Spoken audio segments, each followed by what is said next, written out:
Hey there, I'm Kadie Cleveland, and this is Walking Together, a Christian parenting podcast.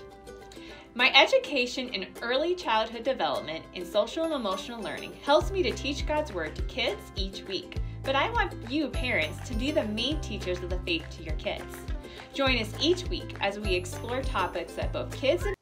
Hey everyone, we're back with Walking Together, a parenting podcast. We're talking about daily rhythms for spiritual growth in the family. So far, we've talked about 5 rhythms for capitalizing on spiritual growth, such as morning time, drive time, meal time, cuddle time, and bedtime. And we talked about ways to get started with prayers. Now, I want to talk to you through each one to see what daily rhythms could look like in your home. These are just suggestions, so take them or leave them, but I find that the ones I've named can be very helpful. So I'm going to give you many options, and you decide what works best for your family. Remember, you're the main teacher here. You know what your child needs the most. All right, let's get started with morning routines. For preschoolers, wake them up by doing this. Say to them, "Good morning. It's time to wake up and see what God has planned for us today." Now, you might be thinking, my preschooler is not a morning person. So maybe let's try a more gentler approach. If you have an Alexa or a Google Home nearby, have it play a praise song on the volume set to low and let it continue as your child wakes up. I get it. When people are too happy in the morning, it can be annoying to even a preschooler. What about for your older kids? Maybe have a note written for them on their mirror, reminding them that they are a child of God. Or maybe a Bible verse. Or you can even have a handwritten note somewhere near where they'll find it either by their toothbrush or their comb. You can write something as sweet and simple as, "I love your smile that God made just for you." Maybe you can think of something less cheesy than that, but who knows? Your child might need to hear it. At breakfast, maybe see if you have time to read a short devotional.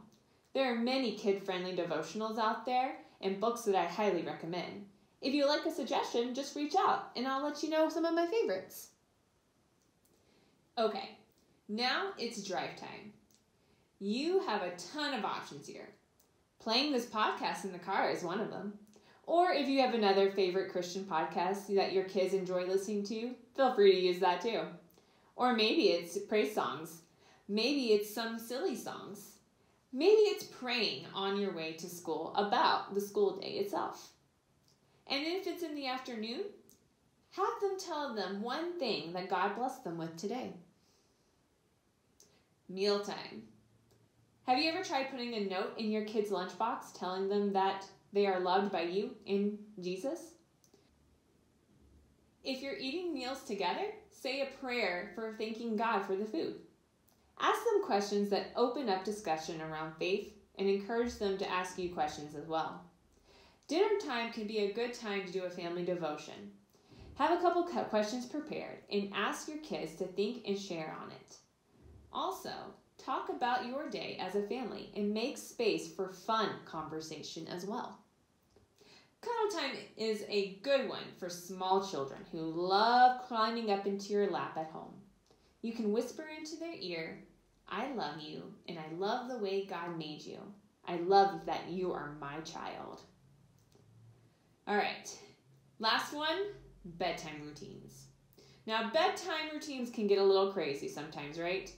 But bedtime stories are a great way to end the night. Add at least one Bible story in there and let them ask you questions about it and offer up suggestions for goodnight prayers. Have your kids contribute on who they want to pray for and what they want to pray for. Again, these are just some examples to help you get your thoughts and think about what would work best for your kids. Also, I had my pastor remind me today that while these intentional spiritual development moments are important, make sure to also carve out time for just fun. The more fun and relational time you have with your kids, the more they're going to trust you and also buy into what you have to say. Fun is a love language for so many children. Here's your question to talk about today. Which rhythm are you most excited about trying out this week? Or if you already do one of these, which one is your favorite?